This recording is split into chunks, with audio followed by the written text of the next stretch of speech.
নমস্কার বন্ধুরা, আমি আবার চলে এলাম আরেকটি রান্নার ভিডিও নিয়ে। আমি পায়েল। তো আজ আমি দেখাবো অনুষ্ঠান বাড়িতে কিভাবে যে ছ্যাঁচড়াটা খান দুপুরবেলা, সেটা কিভাবে করেছি সেটা আমি আপনাদেরকে দেখাচ্ছি।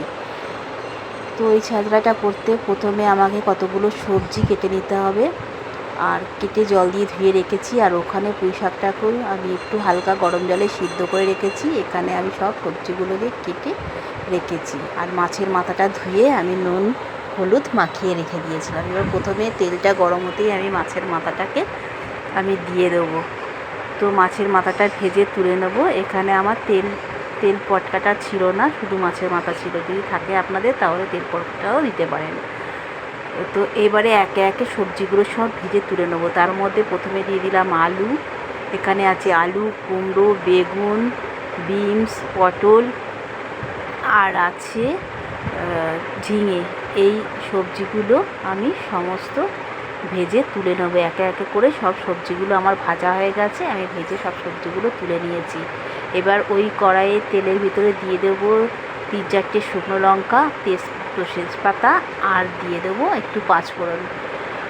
ওটা ভাজা ভাজা হয়ে গেলে দিয়ে দেবো কিছুটা পেঁয়াজ কুচি। তো খুব ভালো করে এগুলো মিশ্রণগুলোকে খুব ভালো করে ভেজে নিয়ে দিয়ে দিতে হবে রসুন বাটা।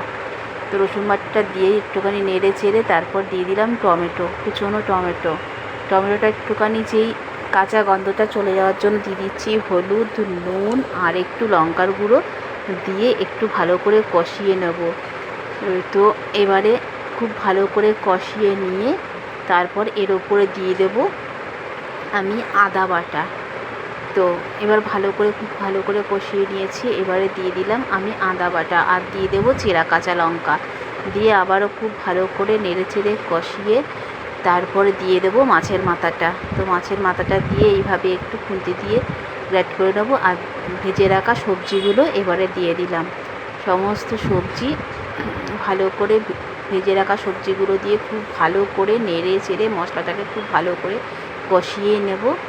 দিয়ে মাছের মাথাটাকে একটু খুন্তি দিয়ে ভেঙে নিলাম। তার উপর থেকে যে আমি পুঁই শাকটা সিদ্ধ করে রেখেছিলাম জল ঝরিয়ে, সেই পুঁই শাকটাকে আমি দিয়ে দিলাম। তো একটু গরম জলে পুঁই শাকটাকে ভাপিয়ে নিতেই হবে।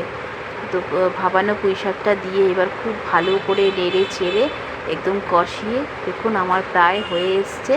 আমি এর মধ্যে দিয়ে দিলাম একটু মিষ্টি বলতে আমি যেহেতু রান্নাতে গুড় দিই তাই দিয়েছি, আপনারা চিনি দেবেন। দিয়ে খুব ভালো করে নেড়ে চেড়ে ওপর থেকে একটু ময়দা ছড়িয়ে দিলাম। তো আবারও একটু ময়দা ছড়িয়ে দিয়ে আবারও একটু নেড়ে চেড়ে খুব ভালো করে ওপর থেকে এবার একটু গরম মশলা দিয়ে আমি এটাকে নামিয়ে নেব। আমার ছ্যাঁচড়া তৈরি হয়ে গেছে। আপনাদের যদি ভালো লাগে আপনারা বাড়িতে এইভাবে বানিয়ে খাবেন। বিকাল একদম বিয়েবাড়ির অনুষ্ঠানের বাড়ির দুপুরের যে ছ্যাঁচড়াটা দেয় সেটার মতন। তো ভালো লাগলে এভাবে বানিয়ে খাবেন। আর আমার নতুন নতুন ভিডিও দেখার জন্য অনুরোধ রইল। সবাই ভালো থাকবেন, সুস্থ থাকবেন। আজ এই পর্যন্ত, টাটা।